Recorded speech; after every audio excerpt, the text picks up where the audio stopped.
Today's video is brought to you by Syngenta's flagship pre-emergence, burndown, and residual one-pass corn herbicide, Acuron. As another growing season comes to an end and preparations begin for next year's crop, farmers are presented with the yearly opportunity to improve nearly every single area of their operation. High grain prices mean that finding more bushels is as important as ever, and when it comes to getting the most value out of your corn herbicide program, the best product on the market for return on investment is Acuron by Syngenta. Acuron's 4 active ingredients, including the industry-exclusive bicyclopyrone component, have helped our farm combat herbicide-resistant weed species for nearly a decade. In addition to the patented bicyclopyrone technology that is only available in the Acuron line of herbicides, there's 3 other proven ingredients, including mesotrione, S-metolachlor, and last but not least, atrazine. The combination of these 4 active ingredients result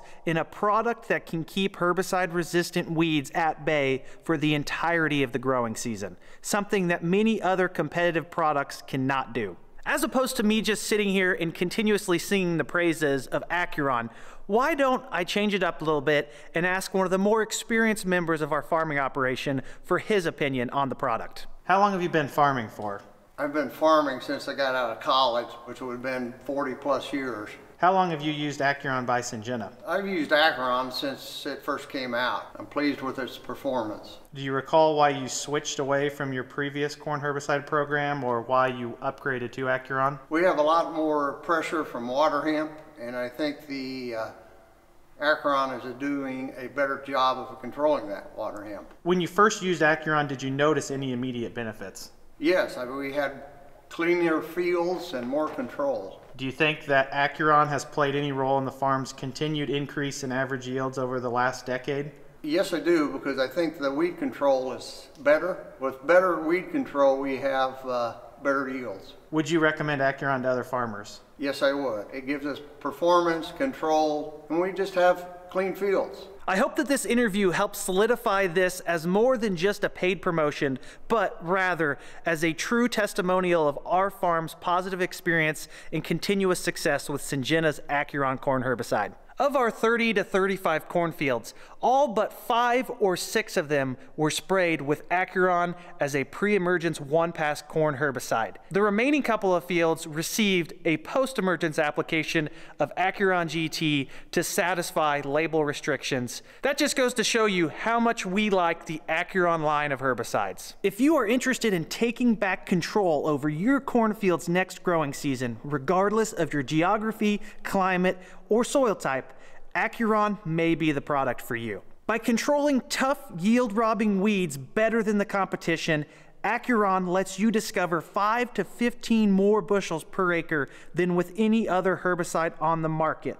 Less weed competition translates into more nutrients, sunlight, and water available for the important and growing corn crop, which ultimately leads to more bushels and extra revenue potential. With current grain prices hovering over $6 per bushel, those small gains in productivity add up to tremendous increases in gross revenue, especially across multiple farms and throughout continuous growing seasons. To find out more information about Acuron or to make plans to incorporate it into your corn herbicide lineup next season, please follow the link on the video or in the description below. And of course, you're always welcome to contact your local Syngenta representative or your preferred retailer. One final note, because Acuron does contain atrazine, it is a restricted use pesticide, meaning that you need to follow local regulations and label restrictions accordingly to make sure that we are responsible stewards of all of these gifts we've been given. Needless to say, I highly recommend that you consider Acuron for your corn farm next year. Thanks for taking the time to watch this.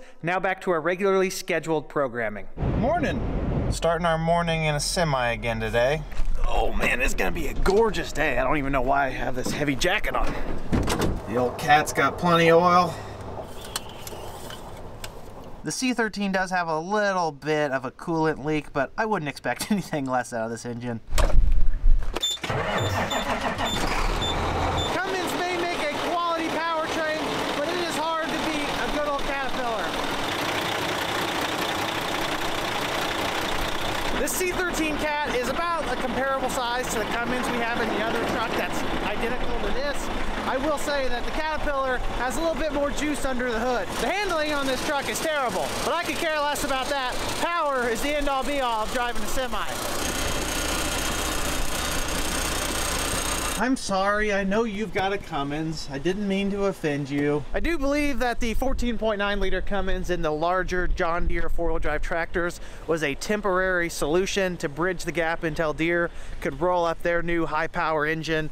I don't know if they're gonna put the 13.6 liter like they have in the X9 combines or what they'll do, but I imagine Deere doesn't like paying Cummins to use their engines. So at some point in time, the high horsepower Deeres will have something different under the hood. One can hope that it's also something that's a little bit more fuel efficient. Although I've never heard fuel efficiency and power to go hand in hand. Oh yeah, Cade's finally got the rust off the 2660 VT and it is looking sharp. For the amount of corn stalks and plant residue we left out here for it to size and chop down, it's actually doing a pretty good job. I still do think that a chopping corn head would supplement that 2660 VT perfectly and really synergize them together to create the perfect one-pass fall tillage system that doesn't require a spring field cultivator, unless you want to. That's a finish that you can be proud of, no doubt about that. If everything goes according to plan, or at least the plan I have in my head, spring next year is going to be a breeze for the soybean planter. We're gonna pull into the fields, cover a lot of acres, more than we did this year, zip through everything, be able to capitalize with early planted soybeans, hopefully resulting in higher yields. Okay, see you guys later. Don't work too hard today. The best part of the package is yet to come, and that's a new soybean planter that I'm super excited if it shows up on time, which is not guaranteed. Jacket's already off, 80-degree day inbound. Take this load to the elevator, then head to the field. Ooh-wee, someone's got good taste in tillage tractors. 9RX. Coal Station had this train come in last night so they could empty out some of their bins a little further, make room for more corn. You know yields are good in the area when they're having problems keeping enough storage open at the elevators. From an investment efficiency standpoint, it does make sense that you don't have too much extra storage, so they're better off skirting that line between maximum capacity and maximum local harvest bushels coming in, because if you have a lot of extra space, that's wasted investment money. To make that work, you have to have bushels leaving the facility, like on a train or outbound trucks to a processor. Very fine line to walk, I would imagine, if you're an elevator manager, and I don't envy their position. There's a lot of bushels coming in right now. There's Jeff bringing the stick shift in that we loaded last night. Currently on the pit dumping, should be in and out pretty quick today. Weighing out and headed to the field. This fall is the first year that they've implemented these scan cards, which are supposed to expedite the weighing in and out process. They still have to probe you weighing in just so they can have the moisture of your load and check for damages. But on the way out, if you scan it, the system can automatically print your ticket. It requires less manpower. As one would expect, there have been some growing pains with this system. A few days where the cards weren't working, and another few days where the drivers didn't have any idea what was going on. We have personally overcome that hurdle, and Tate & Lyle, or Premium Grain now, they're not Tate & Lyle anymore, they have streamlined the system enough, and I think it's a good idea. Saves on labor, keeps the trucks in and out a lot quicker. This 100+ acre field of some nice black Central Illinois dirt's up for sale. Sullivan Auctioneers has it. I think it's the next month or so. I bet it goes for $16,000 to $17,000 an acre. When land prices first started tipping up about a year to 18 months ago, didn't see a lot of sales that quickly. Within the last 3 to 4 months though, a ton of land has been put up for sale. People are trying to sell their land at prices that they've never seen before. And some of it's going for $15,000 to $20,000 an acre, depending on the farm, the location, and who shows up that day to bid. You can tell though that that is some extremely rich soil. Big tracts, gonna bring big money. Land prices, grain prices, cash rents, and farm incomes are a hot topic within agriculture, and rightfully so. Looks like someone stepped up and ran the cart for me this morning. That's great news. I think it's Marty. He's probably not too thrilled about being in that, not in the combine. Update, it was Marty running it, and he was not, in fact, thrilled about it. Yep, Katie's running the combine this morning. If you didn't catch the last episode, which I highly recommend you go back and watch, because why would you want to miss out on any of that? Katie's S670 broke down, 5-speed feeder house, had some kind of oil leak or issue, so it's in town getting fixed. probably be out of commission until we finish harvest. So that means that Katie's either going to be running the combine, running the cart, which is unlikely, she's afraid of the grain cart for some reason, or who knows what. Back to the topic at hand. Farmland around here is selling for 30, 40, maybe 50% higher than it was 3 years ago. Grain prices are also 30, 40, or 50% higher than they were 3 years ago. Subsequently, cash rents are 30 to 40 to 50% higher than they were 3 years ago. You guys are noticing a trend. The only thing that's not up 30, 40, or 50% is the farm incomes. The macroeconomics of the situation that have led us to this point are irrelevant. At the end of the day, I just feel like farmers are putting a lot more money out front with much more risk on the table just to make the same margins they were 3 years ago. Spilled some on my first dump of the day. Not a good start. Can anyone guess what we call our farm that's located right next to the railroad tracks? You guessed it, the railroad farm. A very creative group we are here at Dole Farms. Everything's going to that North Shivers bin today. I say that like it won't take us an hour to fill it the rest of the way. It won't last long. I found another tile hole. Unfortunately, I didn't see it and drove right over it. The good news was that it was a smooth ride. I knew there was a reason we got a tractor with independent front suspension. This was it. Would you look at that? There's another tile hole, like a snake in the grass, waiting to cause damage to me. Whoa, that's a deep one.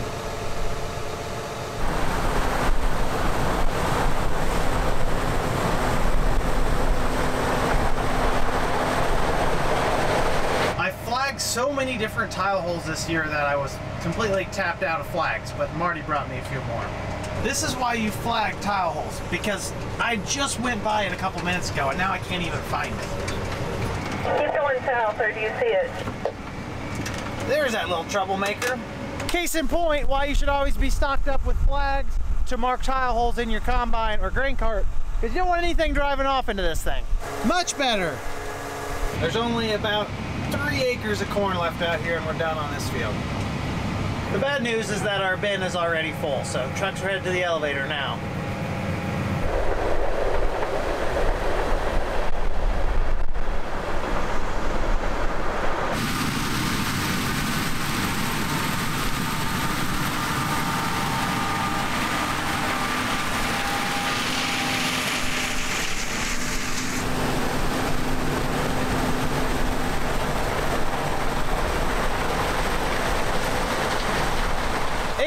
For about 1/8 of a mile is all that remains on this farm.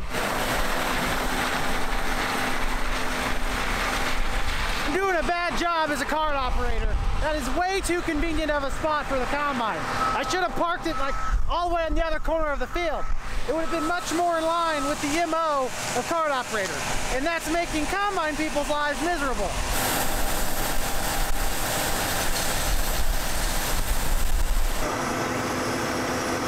So, combine's moving to the next field right there to the north. That's a wrap on this field. As I mentioned in the previous video, we had 2 new hybrids out here, Pioneer 1136 and DeKalb 6270, both very close in relative maturity, one being 111-day corn and the other being 112-day corn, which can be a rounding error because usually relative maturity is just a marketing tactic for seed companies to have different hybrids.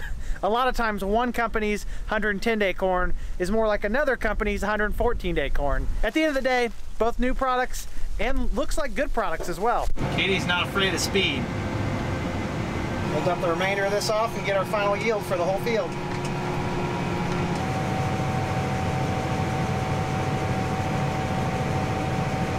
Looks like we're gonna settle on 249 dry for the field average. That's an average we're gonna be thrilled with for this farm. About 2/3 of it is very good productive ground, although a little bit swampy. The other third is hilly with terraces, which probably drug the average down a hair. So 249 dry across the whole field, pretty phenomenal. That being said, the corn average about 14% moisture.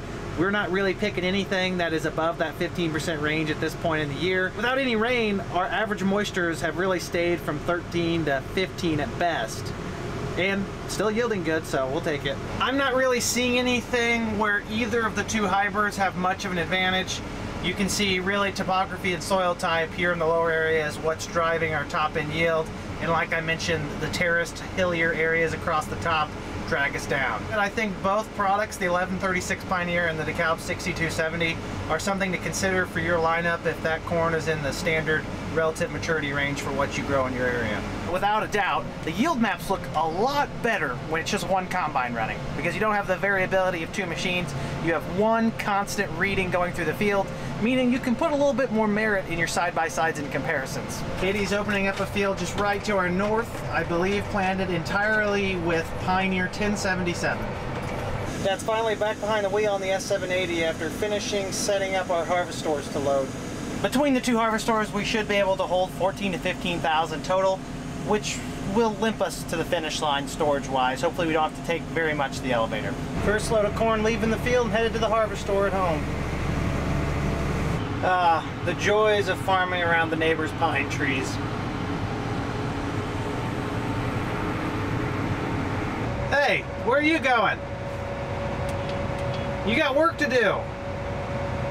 Oh, Katie's commandeered the S780 back. I don't blame her.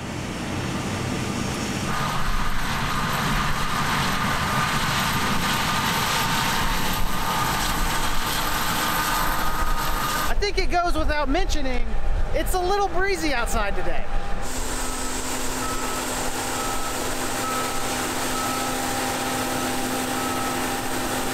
That's another cornfield off the list, getting shorter and shorter by the day.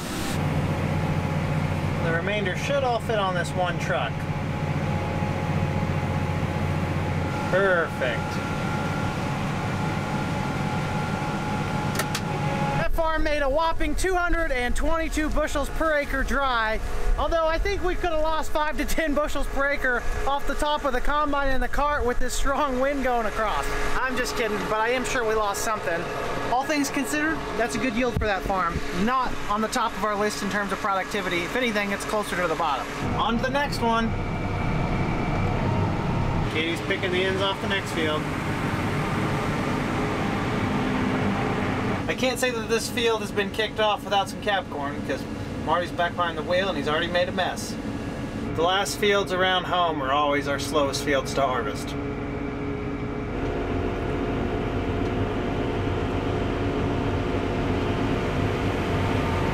Oh, there goes a bald eagle.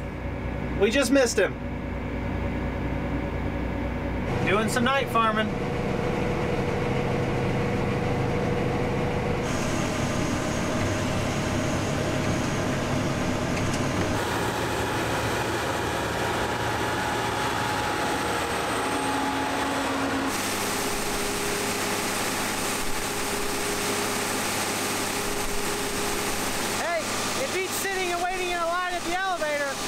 Storage. The corn is also like 13 to 14% moisture, which is a perfect fit for those harvestors. They don't like wet corn.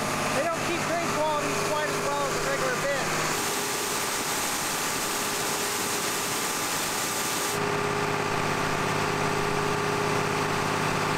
That old 13-inch auger sure does pull that 7800 down pretty hard. It's a workout.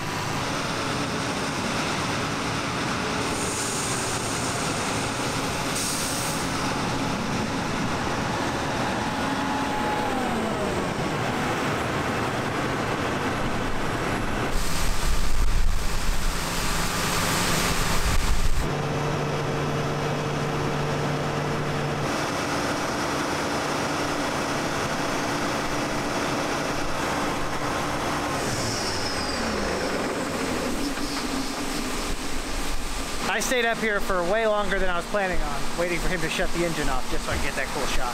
One more solid day of picking here around home and we will be done on some of our smaller fields. We've got a big field over west still, and there's about 3,000 bushels of space left in that west harvestor, and then we're going to be going to the elevator. Lovely weather to finish up harvest around home, except for the 30-mile-an-hour wind that's already trying to blow me off the road. We've got a sliver here, sliver over there, and then a small field down by Lake Mattoon, and that's it for our Mattoon farms. And last but not least, we got a big old 200-acre chunk about 40 miles to the west at Tower Hill. That's a haul and a lot of corn.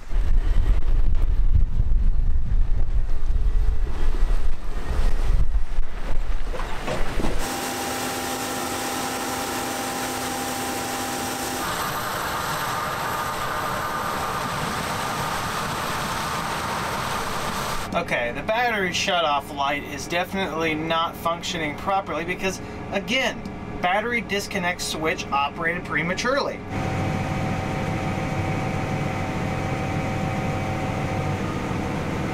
Just an easy, gentle breeze. That's all we got right now. Common theme for the harvest videos, dirty windows.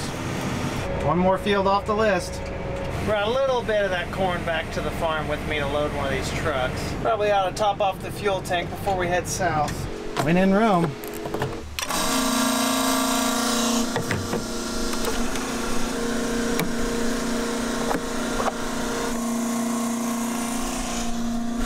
Doesn't really need much, but I'm just gonna go ahead and fill it. There's a 12-row folding chopping corn head sitting at the dealership waiting for us to demo. I don't know if we're gonna get around to using it though, unfortunately. I would like to see how the efficiency changes from a wider head. Especially on these smaller fields, I think it'd make a world of difference. I just helped Jeff get started dumping real quick, and now I'm headed down to the lake farm.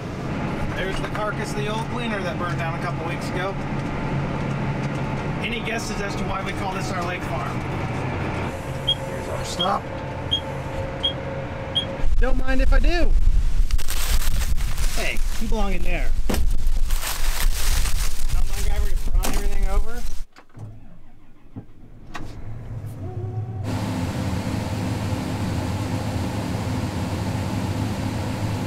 There's about 40 acres here, been in the family for a long time, conveniently located directly adjacent to Lake Mattoon. Lake Mattoon is not conveniently located next to Mattoon, it's actually closer to Neoga. Since we are right next to Neoga where TGM is, don't really have a choice but to at least try to go there today. Not to mention that coal station is closed, they're full of corn again, so maybe they'll get us in and out. They're only open from 1 to 5. We're gonna try and get all the trucks loaded and have them sitting at the gate at about 1, so maybe we can get in and out of here quick. Sounds to me like we have a snap and roll coming loose. Something's rattling somewhere.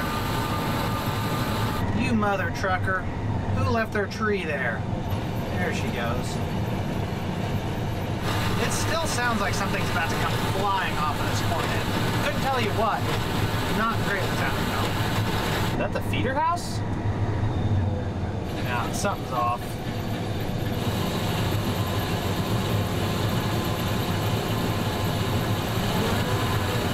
Just like that, it's working again. I have no idea. And I think that answers which row is making the noise. Gathering chain must be off. No, that's probably not the gathering chain. I'd imagine that's the snap and roll. The chains are running. The snap and roll is probably broken. No, the snap and roll is on there. She's not working. The problem right here is I've literally gone downstream, picked my way 1 row through the field, and unless I just back out around the corn and drive all the way back, I'm kind of stuck here. Might as well try to at least shove the problem through the system. It's the American way, right?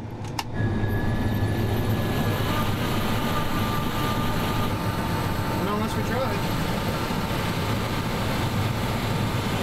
Nope, she's broken.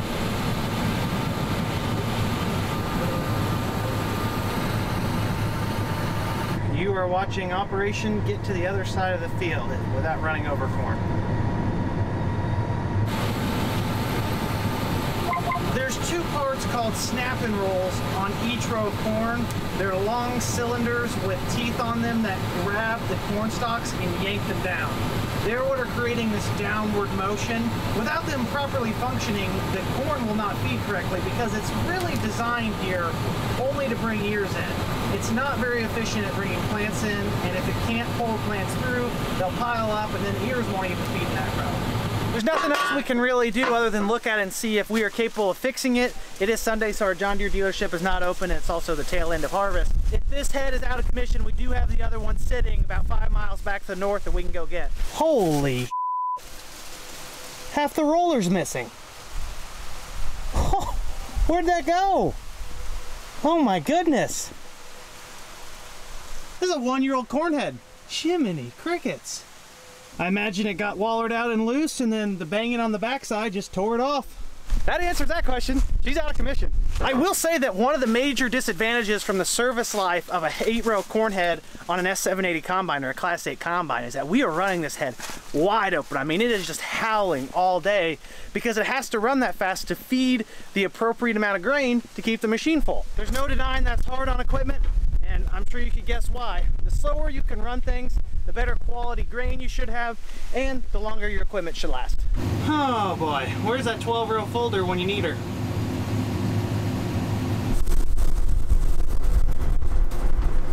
Don't worry, grain cart, we will be back with another corn head.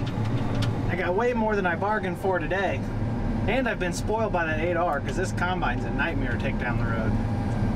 Our perpetual harvest was bound to catch up to us at some point in time. First the 670 goes down, and then this C8R corn head. That's what 28 days in a row of work will do to the machines. That snout being flipped up is the corn head's metaphorical middle finger to me for being so rough on it going down the road. I've got my minions putting the stands down for me.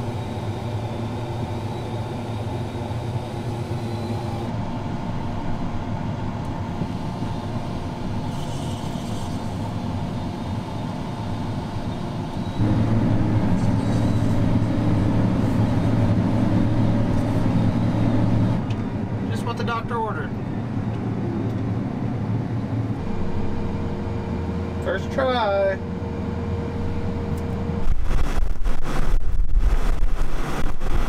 Thank the good Lord that the boss offered to take the combine back, because from here to the lake farm is probably one of the worst stretches of roading.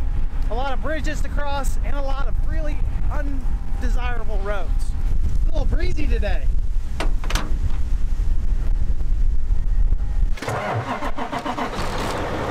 Combine should be back down at the field soon. Grain cart's getting close to full.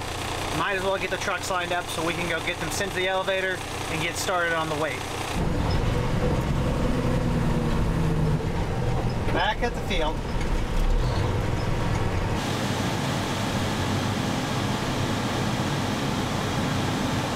Katie said there's already 7 trucks in line in the yoga before they open. One there to send the semi. Jeez, it is windy outside. How's the line at the elevator, Jeff? Oh, there's no trucks down there. Sounded sarcastic. Feels rough.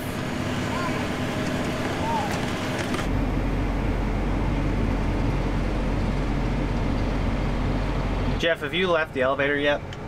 Just pulling in the pit. Copy that. Jeff left about 40 minutes ago with the truck, and he's just now getting dumped, so as long as he gets back soon, it's not going to be an issue. You gonna flag some tile holes, buddy? Or are you gonna poke your eyes out? Good job. Can't decide if you're helpful or dangerous, or some combination of the two. That's your flag. Will you show everyone your flag? Oh my God. Sir, I'm gonna have to disarm you. Careful. Don't want you to put your eye out. This may have been a mistake.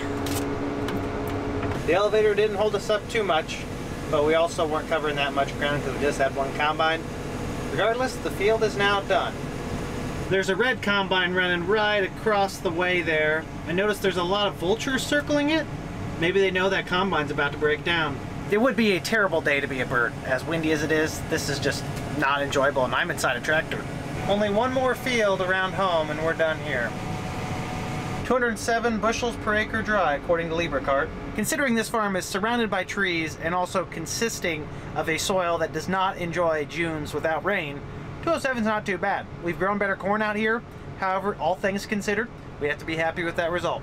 Headed closer to home.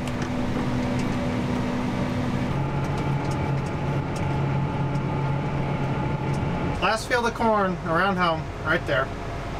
I could pull into the field and make turning around right now a living nightmare for the combines, but I'm feeling like a nice guy today, so I'll hang out on the road till he gets it opened up.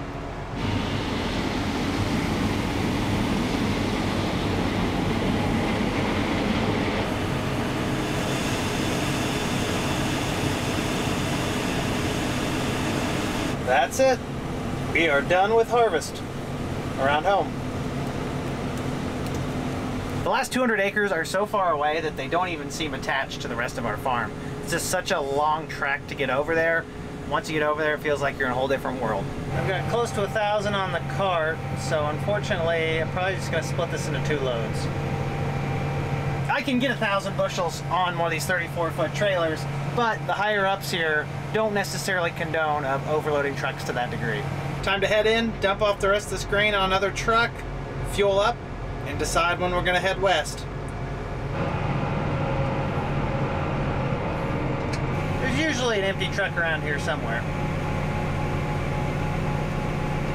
The yield on that last field of corn that we harvested was abysmal.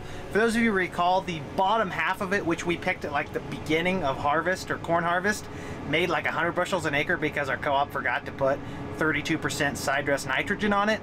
So even though the top was running 200 plus, the field averaged 175, meaning that that bottom part, although a smaller chunk of the acres, did drag the average way down. I'm happy that we survived the onslaught from Mother Nature today. It was brutal. Fueling up the machine, so first thing in the morning we can head about 35 miles to the west, pick our last 200 acres of corn. This harvest sure has been a grind. We are on day 28, which I'm sure I've mentioned already at this point in the video.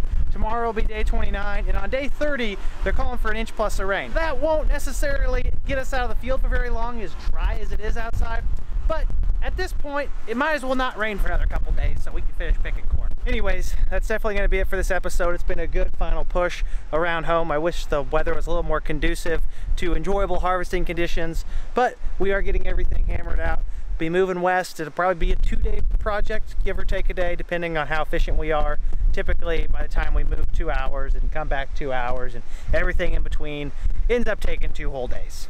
That being said, I'm sure you guys will all tune into the next one to see all the excitement of the final few days of harvest. Until then, make sure you like the video if you enjoyed it, subscribe if you want to see more, and comment down below if you have any questions. You know I love to talk about farming. Have a great day, everyone. Peace!